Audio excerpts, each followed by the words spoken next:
আছি আমি একটা জায়গায়। চলো দেখাচ্ছি, আগে জামাটা ছেড়ে নিই, তারপর বলছি। আমি যেয়ে পর বলবো যে কোথায় যাব। হঠাৎ আমার মন হলো আর কি, তো সেই জন্যে চটপট চটপট করে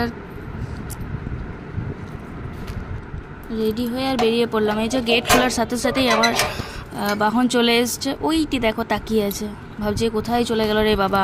তারপর আমিও চটপট চটপট করে চলতে থাকলাম আমার বরের কাছে যাবার জন্য। ওই যে দেখতে পাচ্ছ ওখানে বসে আছে।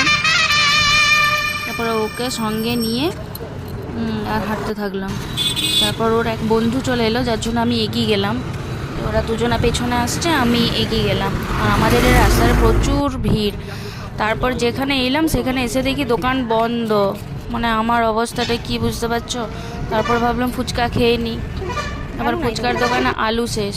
মানে আমি পুরো একদম মন খারাপ করে চলে এলাম। তারপরে রাত্রে একটুখানি শশা খেয়ে আর শুয়ে পড়লাম। টাটা।